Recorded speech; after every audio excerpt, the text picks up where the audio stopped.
Hello everyone, it's Lindsay, and today I'm back with another scrapbooking layout. This is an 8.5 by 11 layout that I'm going to do using this photo of my boys, super old. This is about 9 months old. This is in 2008.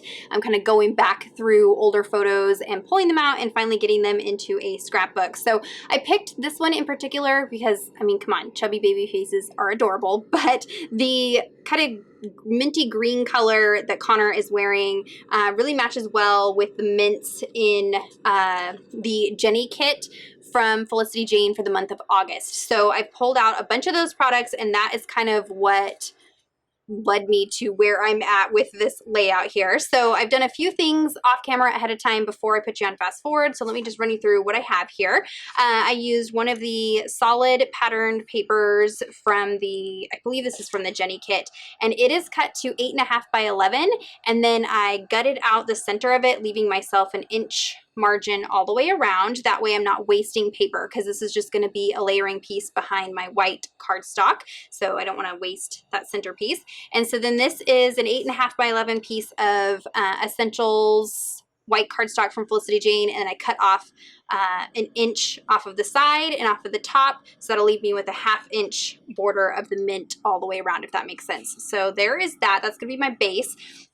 And then I kind of wanted to use up some of my 6x6 papers. I love having these in my stash because the patterns are scaled down smaller. Of course, they're on 6x6, and they're just easier for me to reach for. They're great for cutting out letters and different die cut pieces and things like that. And so what I did is I picked a whole bunch. Most of these are from the Jenny 6x6 paper pack. They have like colored on one side and then usually black and white on the other side, so you can get a lot of use out of these. And I think there's 2 of each pattern, so I used those to cut out a bunch of nested circles. So I have a nested circle die. I will link everything down below for you guys, and I just use this to cut out a bunch of different sized circles, and these are going to be kind of my pattern element in the background here. And it just gives you little snippets of all the different patterns that come in the Jenny kit. I may have even pulled out some older ones as well, but it's primarily Jenny, and just used, you know, a variety of sizes just to get a sprinkling of color. I get a lot of comments about, you know, how hard it can be sometimes to document if you've got boys and not girls. And of course, Felicity Jane can be pretty feminine with some of the florals and the pinks and things like that. And so this is kind of my way around that, is by just adding little splashes of the pink here and there. And usually it'll tie in with like their skin tone or, you know, the color of their lips or whatever. And so that pink can be pulled out into other places without being overly girly. And so by just having little pops of those patterns and colors, it seems to work. So I cut out a bunch of those. And then I die cut out some alphabet letters using the Reagan alphabet set. This is the stamp set, and then there is also a coordinating die. They are sold separately. I have both of them just stored together. I'm just using the die set today, and I went ahead and used one of those 6x6 pattern papers in this really fun, this actually might be from a past, this is a past collection. I can't remember which one it is, but everything will be linked down below. But I used this one to cut out part of my title using those alphabet dies. And I also cut out 3 more sets of my title word out of some just plain black cardstock that I'm going to mount behind these letters, just to give them some thickness, some elevation, kind of like mint, like faux chipboard stickers. But also the black is going to help it kind of pop off of the patterns when I add them onto there. So I have 3 sets of the word babes in black, and then that pattern. And then I pulled out a bunch of the Jenny chipboard stars. I have some Brie chipboard pieces. I love these. I actually ordered some more during the Felicity Jane sale. So if they're still in stock, I will link them down below. These are great for just adding little touches to your projects, and so I have to have those on hand all the time. And then I also have the Megan puffy alphabet, because this is kind of scripty font. And then I have the Jenny word stickers. So I may pull out some paints. I'm not quite sure, but this is kind of what I'm starting out with. So let me go ahead and put you on fast forward, and we will put together this layout that I have here. Okay, so I'm going to start by assembling the base for this layout. So I'm just going to use some dry adhesive. Now, you would think I would learn by now that I should use liquid adhesive, because it gives you a little bit more wiggle room when trying to stick these down, but I get it. And I would like to in the future kind of explore with some other just formulas, I guess, for the base of my layouts. I do this often where I do like a matting with a color or a pattern on the back of the white cardstock, just because it's simple and it's comfortable. But in the future, I'd like to play a little bit with some different backgrounds, but this is what we're working with today. So I went ahead and matted the base, and then I'm going to go in and matte the photo. Like I said, I pulled out some of those 6x6 papers. These ones are from Jenny, and then the other one that I couldn't remember was from the Megan 6x6 package. So the colors are very, very similar between Megan and Jenny, and so I could use papers and elements interchangeably between the two kits, which is one of the things I really like about the Felicity Jane collections, is that there's usually colors that are either a tone or two off or colors that are kind of carried through other collections, so you can kind of mix and match. So I set aside the layout here for just a second. I'm going to work on these circles.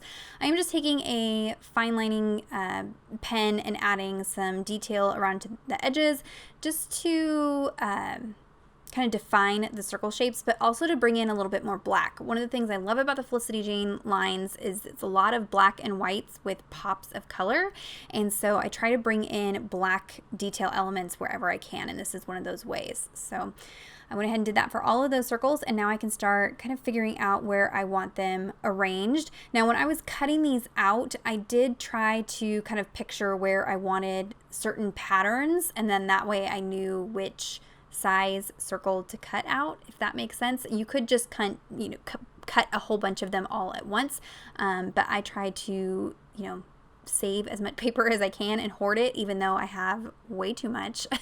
So I try to kind of visualize where it's going to go. So I laid those down, and then I went ahead and off camera adhered those down to the layout. And now I'm going to go ahead and adhere the photo down, just using a T-ruler to make sure the photo is straight.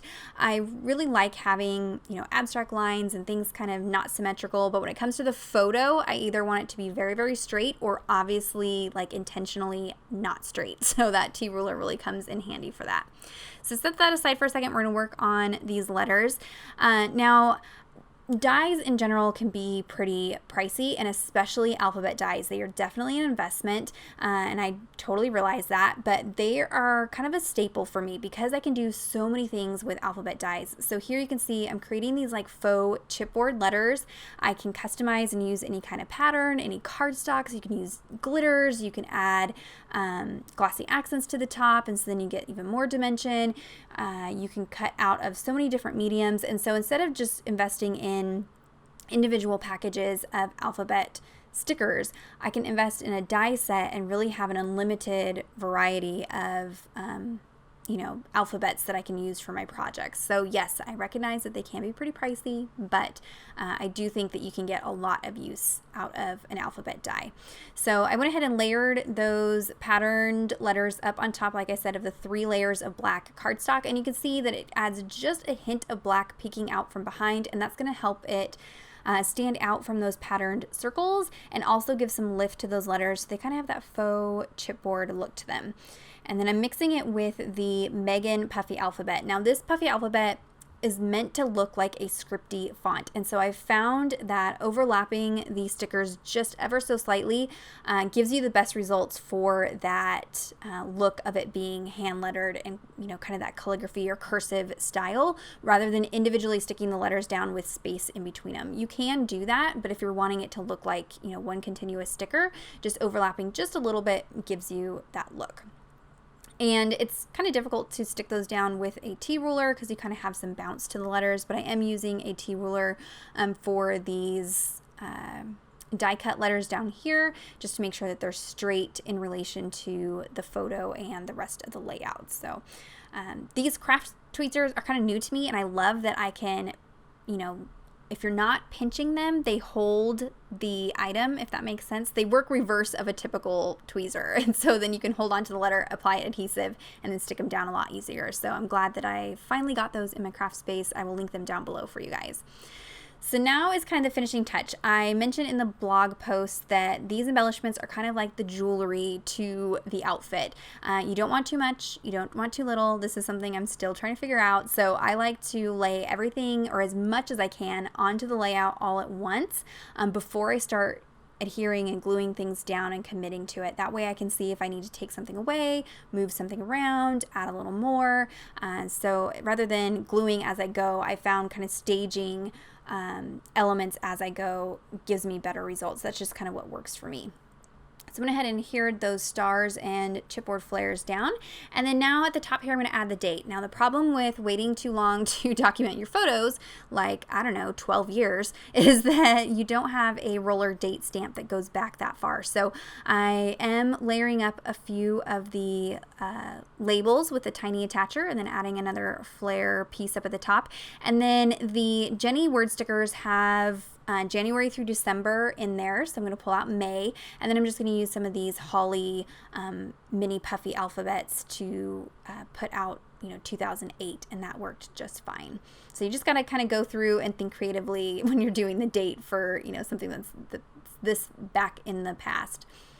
And I had this kind of awkward blank space on the label, so I pulled out the Jenny stamp set, and there's these little like squiggle marks. I think they're supposed to look like faux stitching, and so I'm just going to add those just in a couple places on the layout to fill in some areas and just add some details.